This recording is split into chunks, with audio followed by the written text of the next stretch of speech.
A nossa relação para com Deus deve ser de lealdade, de obediência e de louvor.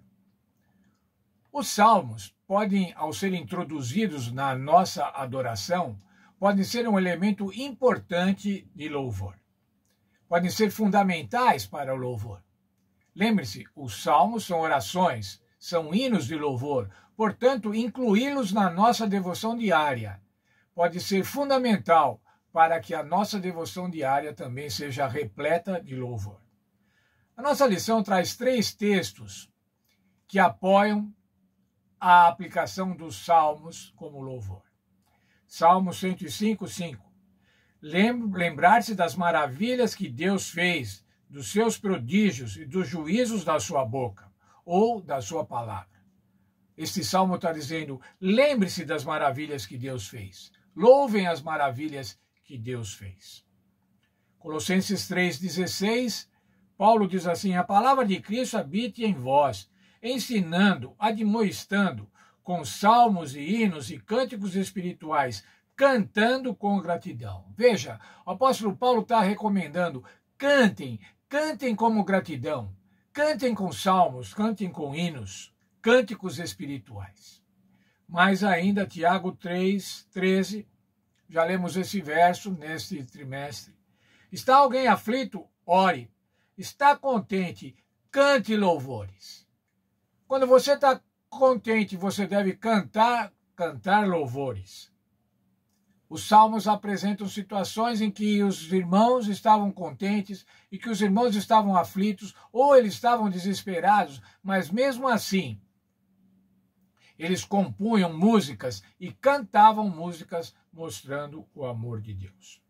Nós devemos introduzir o uso dos salmos na nossa devoção pessoal, na nossa devoção diária, também na nossa devoção coletiva. Mas pessoalmente, irmãos, como é que podemos fazer isso? Em primeiro lugar, irmãos, você pode fazer assim, pegue cada dia um salmo e estude esse salmo, leia, medite nesse salmo, na ordem em que eles aparecem.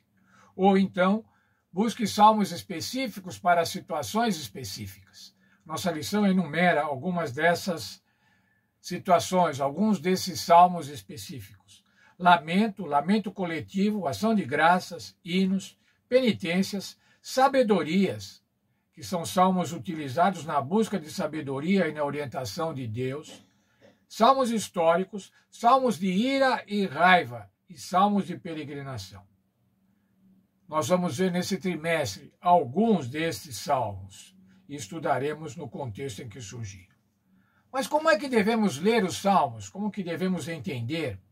Como aplicar? Como apropriar-se dos salmos? Na verdade, irmãos, se nós simplesmente lermos os salmos, ou se nós recitarmos os salmos, sem nos apropriarmos do seu sentido, sem nos apropriarmos da nossa mensagem, isso nem nada vale. Nós devemos nos apropriar da mensagem dos salmos. Como fazer isso? Primeiramente, ler cada salmo, fazendo uma reflexão simples e, em seguida, orar. Ler e orar. Estudo da Bíblia, irmãos, nunca deve ser feito sem oração. É a palavra de Deus, foi inspirada por Deus e agora pode ser iluminada por Deus para que nós a entendamos. Refletir sobre um salmo envolve analisar os diferentes aspectos dele, o modo como o salmista se dirige a Deus e as razões da oração. Considere como a situação correspondente à do salmista e como o salmo pode ajudá-lo a organizar a sua experiência. Você vai ficar surpreso com tantas identidades que pode haver entre o salmo e as nossas experiências. Está escrito lá e como vê-las reproduzidas aqui na nossa vida. Faça do salmo uma aplicação pessoal. Se algo no salmo o desafiar, considere, por exemplo, se ele corrige as suas falsas esperanças presentes sobre algo que você esteja enfrentando. Contemple a mensagem do salmo à luz de Cristo e da sua obra salvífica e da esperança que essa obra nos oferece a longo prazo.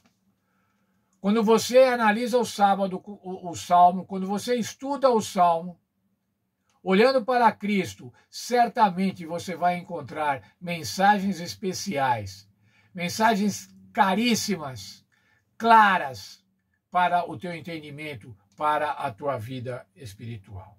Nós somos beneficiados sempre que olhamos para tudo na Bíblia à luz de Cristo e da sua cruz. O Senhor Jesus, irmãos, deve estar em toda a Bíblia. Quando olhamos para a Bíblia, devemos ver o Senhor Jesus em todos os sentidos, em todos os capítulos, em todos os livros. Devemos considerar a obra de Jesus Cristo. Devemos aplicá-la de uma maneira coletiva ou de algum conhecido. Além disso, procure novos motivos que o Salmo apresenta para a oração e pense na importância deles para todos nós. Peça que Deus coloque sua palavra em seu coração e mente. Agora veja aqui que importante, irmãos. Se o Salmo corresponde à situação de alguém que você conheça, interceda em oração por essa pessoa. Lemos um Salmo, e ao lermos o Salmo, ao estudarmos, lembramos de alguém precisando, necessitando daquela mensagem, ou que se encontra naquela situação difícil, ou naquela situação de alegria. Vamos interceder, aplicar esse Salmo, orar este Salmo, intercedendo por essa pessoa. Os Salmos abrangem tantos aspectos da vida que podemos ser fortalecidos ao ler e absorver em nosso coração o que eles nos dizem. Estudar os Salmos. Nele nós vamos encontrar, irmãos, mensagens para a nossa vida, mensagem para o nosso conforto, mensagem para a nossa esperança. E por que vamos encontrar essas mensagens lá? Porque o Senhor as colocou lá, para que o seu povo pudesse lê-las, para que o seu povo pudesse ficar feliz, tranquilo, com relação à vida aqui e com relação à vida eterna. Para que cada um de nós pudéssemos ficar tranquilo com relação à condução do Senhor em todas as coisas. Que Deus esteja conosco e nós possamos ter prazer em usar os salmos nas nossas orações.